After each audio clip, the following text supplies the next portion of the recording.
So if you incorporate this style of training, it's going to help you hit more for power.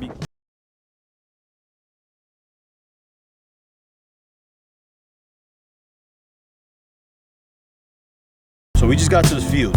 Now before we get into number one, if you guys aren't getting your competitive lifts in the gym, I recommend you do so, because if you're not, it's kind of like spilled protein. You're leaving a lot of gains on the table.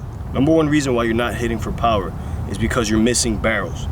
So the first reason why you might be missing barrels is because you don't know your bat path. The drills you see on your screen is a great place to start. I'll leave a link in the description for a detailed video covering these drills. Take the time to learn your bat path. Another reason why you might be missing a lot of barrels is because you're overswinging. Now just think of a car. The faster you drive it, the harder it is to control. So slow the car down so you can control it a little better.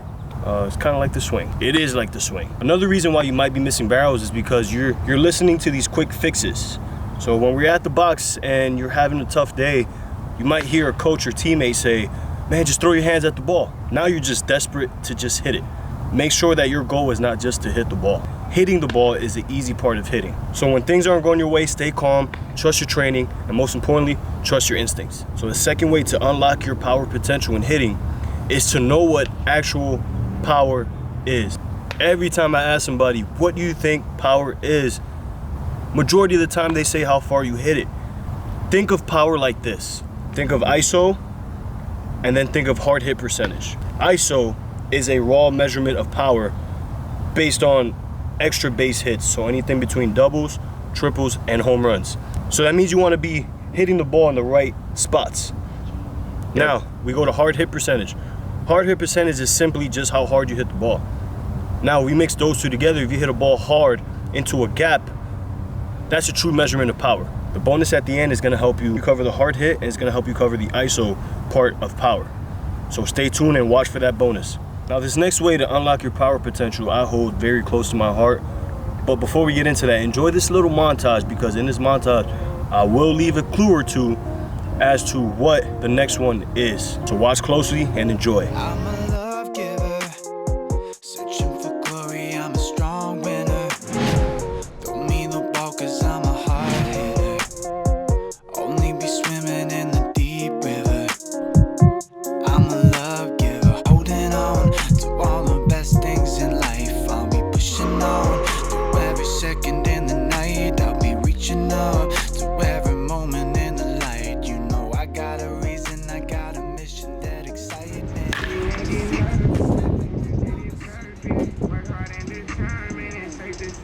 Now, if you guys haven't noticed already, this third and final way to unlock your power potential is to stay in the moment. So if you're someone that feels like the game speeds up on them during competition, I feel you, bro. I've been there, but there's only one way out of that, and that's to just slow the game down.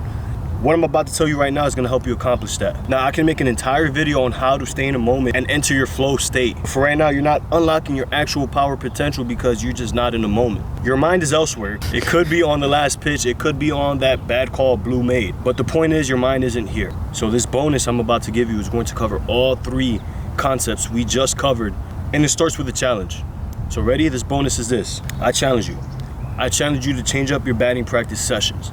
A typical batting practice session will go anywhere between 4 sets of 7 to 10 swings. Instead, for this batting practice session, you're going to do 7 sets of 1 swing. You miss, that's a swing. You foul it off, that's a swing. If you swing, it's a swing. So the batting practice thrower is going to call the strikes. No balls, no curveballs, just straight up paint. Paint. But then occasional cookies.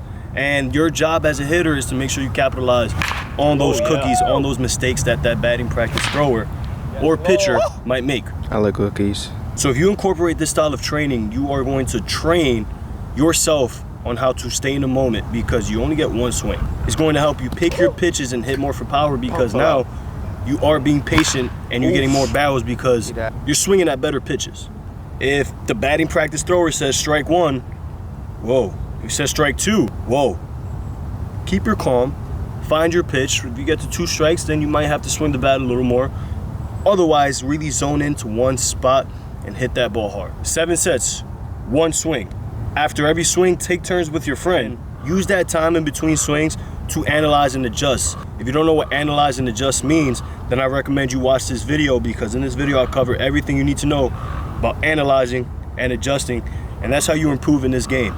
In order to win in this game, you have to take as many successful swings as you can. Now, the swing is deemed successful if it's hit hard and is placed in the right spot. I recommend you get yourself a radar gun, because this is a great tool to help measure your progress. You put the radar gun somewhere behind the hitter. You think Kyle is gonna beat 91? I don't know. I've been in this position before. Thinking about it too much.